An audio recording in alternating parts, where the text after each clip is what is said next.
Hello and welcome to this week's Junior Church. Now today we are going to be looking at a letter. Now this letter was written by somebody you might be familiar with. Can you remember this guy, Mr. Angry? He was also called Saul, later known as Paul in the New Testament. And if you can't remember his story, let's have a really quick recap of what this guy did.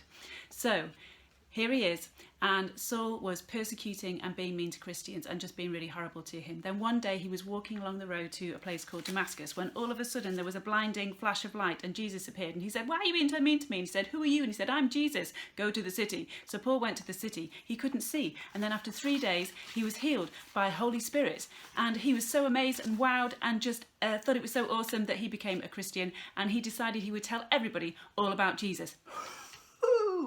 So that's where we are in the story. Now, in this book of the Bible, which is called the Galatians, Paul is writing to the people of Galatia. Clever that, hey? And in it, the people who were living there, who had just become Christians, they were living their lives like Christians, but actually not all the time, and they were getting a little bit confused with things, and the things that they were doing wrong was making them quite angry and grumpy and a little bit horrible to each other. So Paul is writing to them just to help them get back on the straight and narrow, and he says this: "But the Holy Spirit produces this kind of fruit in our lives: love, joy, peace, patience, kindness, goodness, faithfulness, gentleness and self-control. There is no law against these things." Now, what is he talking about here? Was he just feeling really hungry? I think we should head out into the garden to find out a little bit more. Now, my dad is an amazing gardener, and he grows all sorts of fruit and vegetables in his back garden, and every year he grows me a tomato plant, and normally when I receive it it's about this big, and after that it's my responsibility to take good care of it and water it, help it grow and produce really good fruit for our family to eat. Now I have to say, you can tell it's lockdown because normally my tomato plant doesn't look this good. You can see I've already got loads of tomatoes starting to come out here. They're still green. Sorry, Dad. Normally, not in lockdown, I kind of normally forget about it. But this year it's looking great. So let's pretend, for the sake of this story, that our tomato plant is the people of Galatia that Paul is talking to. And he's saying to them that there are two ways that they can live. And before we do that, what do plants need to live? They need some good soil. They need some sunshine. That's right. There's loads of that today. And they also need something to drink. So Paul's saying to them, there's two different things that you could have to drink. So in my first thing here, I've got some water, but I've put some mud in it, and I've also thrown some weeds in there for good measure. Or I can give the Galatians, the tomato plant, this water, which is lovely and clear. Now, what Paul is saying is that to this water as well, you can also add some of this, some super tomato food, which this is a new one on the market. It's called Holy Spirit, and we can add that to it as well, which is really going to help it produce fantastic fruit. So which water do you think we should give the tomato plant? Which one do you think the Galatians should choose? That's right, I think they'd be better off with this one. So let's put in some of our super tomato food, or our Holy Spirit, and we'll give our plant a water. And there we have it. That's what Paul was saying. It depends what you put in to what you get out. So if you put good stuff in, then you'll produce really fantastic fruit, or in this case, lovely, juicy red tomatoes. Now, what is in this that helps our tomato plant produce good fruit? And looking at our passage today, what are these fruits that Paul's talking about that can help us in our everyday lives? Now, before I go any further, I feel like I might need a bit of a costume change. Will you help me? Should we count to 3 and click our fingers and see what happens? Ready? 1, 2, 3. Hang on. I don't think this is right, do you? Let's try again. No. Well, hello friends! What am I doing here? Julie, I don't think this is my week. Hey, that's more like it. Tutti frutti. I'm ready. So let's have a little look at these super fruits.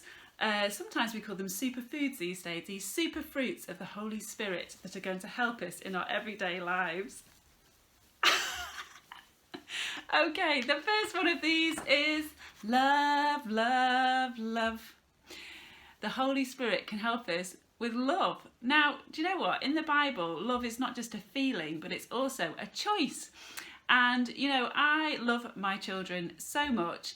However, I do find it hard sometimes to love those people who have made me feel sad. So this is where the superpower of the Holy Spirit comes in to help me love those people that I find it difficult to. Next one. I don't know if I'm going to be able to sing all of these. Joy! Joy! That's a good word, isn't it? Joy. It also means gladness and delight. Now, you see, Jesus' joy, when we look at the stories of him in the Bible, came from helping other people, to seeing that everybody was treated fairly, and also by telling people just how much God loved them. It's a hot day to be a strawberry, I tell you what. Our next one is peace. Peace in the river, peace like a river. There are better versions of that song on YouTube. Peace! So last week we had a look at storms, and when we feel worried about things or anxious about things, we can chat to God about them, and Holy Spirit will give us that sense of peace. Okay, next one is patience. Not always my strong point, Junior Church. Patience. Life can be so busy, can't it? But this word really, in the fruits of the Spirit, is more about perseverance, you know, keeping going when times get tough. And that's what the Holy Spirit can help us with here. Just keeping going when things get hard. Okay, are you ready? We're going to do two together at once now. Partly because I'm absolutely roasting. Roasted strawberry. So here are our next two. We've got goodness and kindness on the bunch of grapes. Oh, it sounds nice, doesn't it? Goodness and kindness. But actually, this is really tricky. Think about the stories you know about Jesus, and he showed goodness and kindness throughout those. How did he treat other people? How do we act towards other people? Do we always treat them with goodness and kindness? This can be hard, and this is where we can ask Holy Spirit to help us with those things. Okay, and next one is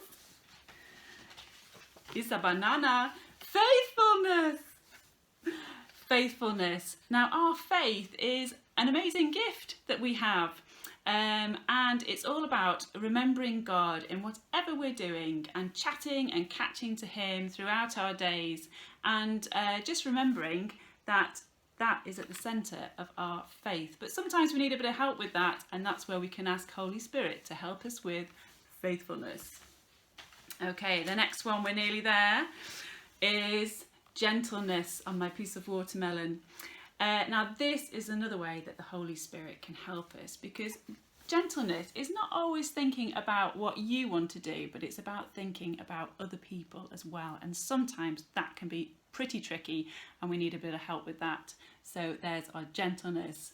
And the last one is written on a blueberry, and it is self-control. Self-control. Now that sounds a bit tricky, doesn't it? Now this is really the power, you having the power to say no to the things that aren't going to help you, do you any good, or help other people either. So self-control is can be a very tricky one. But the more that we do this, the more we lean on God and we rely on these awesome gifts of the Holy Spirit, that becomes a little bit easier to do. So here is our pretty awesome fruit bowl full of things that can help us by the power of Holy Spirit. And you know what? Like with the tomatoes we looked at before, it takes time for fruit to grow and sometimes we're going to get it wrong. But do you know what I think is really cool about God? That He's given us all of these things to help us. He knows this journey can be hard sometimes. He knows that we'll mess up. But these things are always available. We just only need to ask. So this week, as you go about your weeks, maybe you could do a few fruit-filled activities. Maybe you could make yourself a fruit kebab today for you and your family and remember this passage that we've looked at today. Or if you don't like fruit kebabs, you could just whack everything into a smoothie and enjoy it that way. Lovely. Well, this strawberry needs to go and sit in the freezer for a little while, but enjoy your weeks, and I pray this week that you would be blessed and that God would provide all of these things when you need them. And God bless you and your families, and I will see you soon. God bless. Bye.